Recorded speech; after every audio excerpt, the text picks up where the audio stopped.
ওহে অন্তরতম, মিটেছে কি তব সকল তিয়াস আসি অন্তরে মম? দুঃখ সুখের লক্ষ্য ধারায় পাত্র ভরিয়েও দিয়েছি তোমায়, নিঠুর পীড়নে নিঙারি বক্ষ দলিত দ্রাক্ষা সম। নিজের মধ্যে থেকে অন্য আমিকে খুঁজে নেবার সাধনাতেই আজীবন পথ চলেছেন রবীন্দ্রনাথ। আর তাঁর এই বৃহত্তর জীবনবোধের ক্ষেত্রে এই অন্তরের আমি ধরা দেয় জীবন দেবতা রূপে। তার সৃষ্টিতে আমরা বারবার দেখি এই জীবন দেবতার সন্ধান। অন্তরতমের সঙ্গে কবি একযোগে যুক্ত করলেন বিশ্বকে।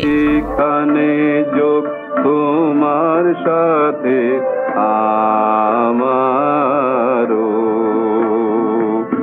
বিশ্ব সাথে যোগে যেথায়। এই জীবন দেবতা রূপী সত্তাটি নানা সময়ে নানানভাবে ধরা দিয়েছে তাঁর সৃষ্টিতে।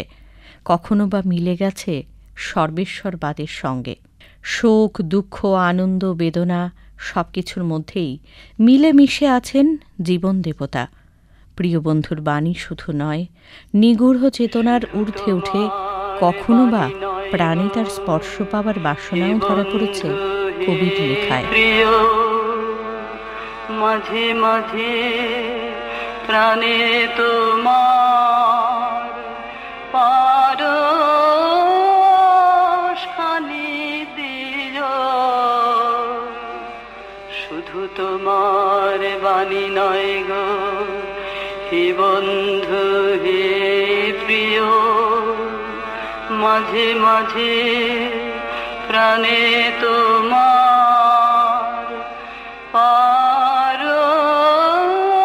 পারশখানি দিও, শুধু তোমার বাণী নয় গো হে বন্ধু হে প্রিয়।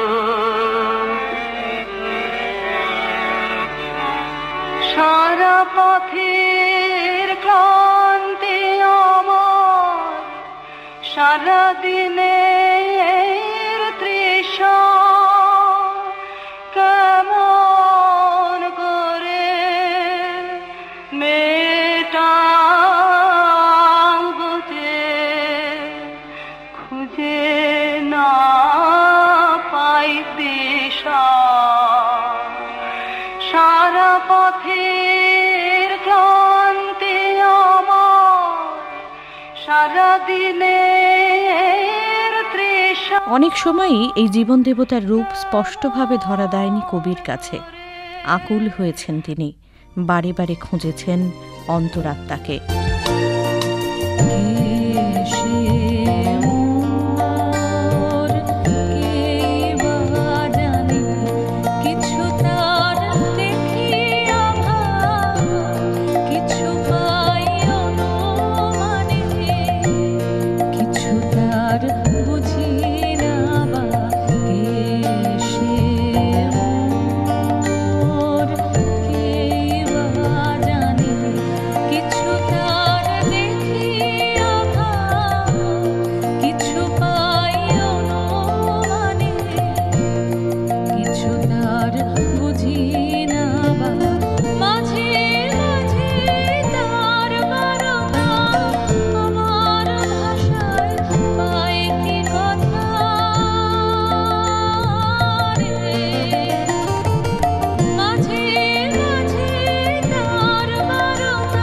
রবীন্দ্রনাথ তার সব ব্যর্থতা, বিফল বাসনা উৎসর্গ করেছেন এই জীবন দেবতার চরণেই।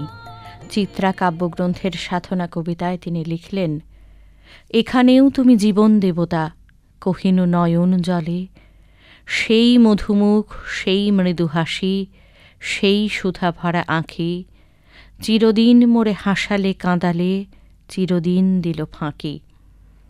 খেলা করিয়াছ নিশিদিন মোর, সব সুখে সব দুঃখে, এ অজানাপুরে দেখা দিলে পুনঃ সেই পরিচিত মুখে। ধরেছ দুই হাতে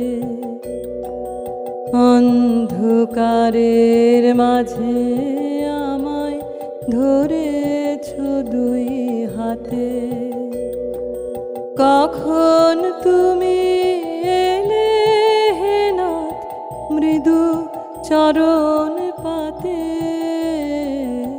অন্ধকারের মাঝে আমায় ধরেছ দুই হাতে।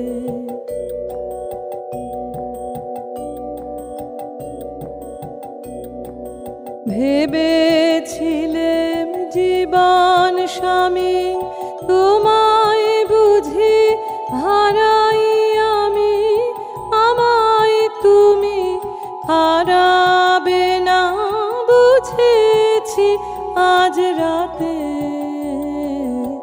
অন্ধকারের মাঝে আমায় ধরেছ দুই হাতে। জীবন দেবতাকে নিজের আলোয় চিনে কিংবা তার কাছে বারবার নিজেকে সমর্পণ করার মধ্যে দিয়েই কবি সৃষ্টি করেছেন একের পর এক গান, কবিতা।